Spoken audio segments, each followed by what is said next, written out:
तर कोल्हापूर महानगरपालिका निवडणुकीत 81 जागांसाठी 799 उमेदवार निवडणुकीच्या रिंगणात आहेत। पहिल्या दिवशी 48 उमेदवारांनी अर्ज मागे घेतले।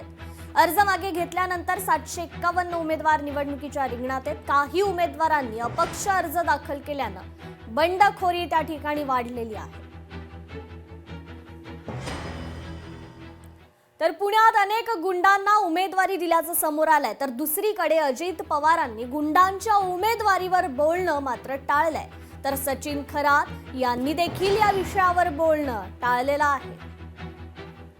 आमची आरपीआय सचिन खरात यांच्याबरोबर युती झालेली आहे। सचिन खरात आता देखील माझ्या बरोबर होते आणि त्यांना पण तुम्ही विचारू शकता। त्यांनी त्याच्यामध्ये पण आमचं दोघांचं बोलणं झालं। त्याच्यानंतर तुतारी म्हणजे पवार साहेबांच्या म्हणजे राष्ट्रवादी काँग्रेस बरोबर देखील आम्ही त्याच्यामध्ये बरोबर काही जागा लढवतोय। पुण्यामध्ये आणि पिंपरी चिंचवडमध्ये आम्ही शिंदे साहेबांच्या बरोबर पण चर्चा म्हणजे शिंदे साहेब पण नाही परंतु उदय सामंत असे काही मान्यवरांच्या बरोबर पण चर्चा केली। नाही पण आता आंबेकर कुटुंबियांना आंबेकर बापू नायर मारणे तुम्ही उमेदवारी दिल्यात, खरं तर गुंडांना उमेदवारी देऊन काय साध्य करू इच्छिता? आदरणीय दादांबरोबर चर्चा झाल्यानंतर मी तुमच्याशी चिन्ह काय आणि किती जागा? तर यावर मुरलीधर मोहोळ यांनी देखील प्रतिक्रिया दिली आहे, पाहूया। ज्या वेळेला माननीय पालकमंत्री बोलतात की या शहरातले गुन्हेगारी संपली पाहिजे, कोयता गँग संपली पाहिजे आणि दुसऱ्या बाजूला पुण्याच्या पूर्वेपासून पश्चिमेपासून दक्षिणेपर्यंत त्यांची उमेदवाराची यादी पाहिल्यानंतर सरसकट आपल्याला दिसतं की हे कुठल्या तत्वात बसतं हे मला माहित नाही।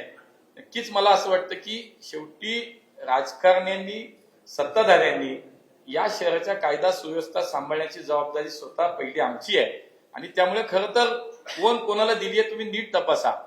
या चोरगेबाई कुठेही कशात त्यांचा स्वतःचा कधी संबंध नाही, पण तुम्ही बाकी एबी फॉर्म दिलेले उमेदवार बघा।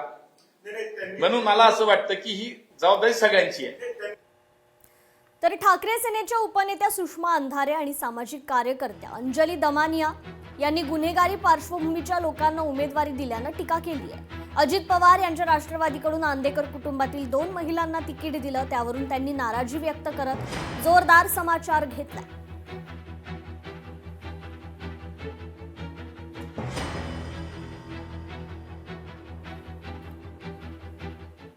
कल्याण डोंबिवली महानगरपालिका निवडणुकीत शिवसेनेच्या 4 उमेदवारांची बिनविरोध निवड झाली आहे।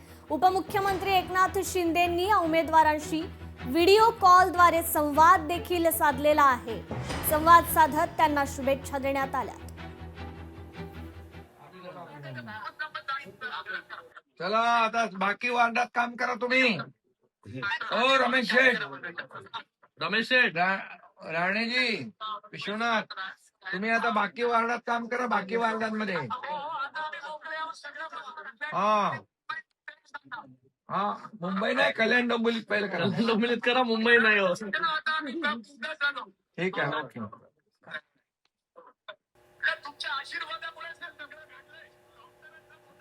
हो पब्लिक जनता।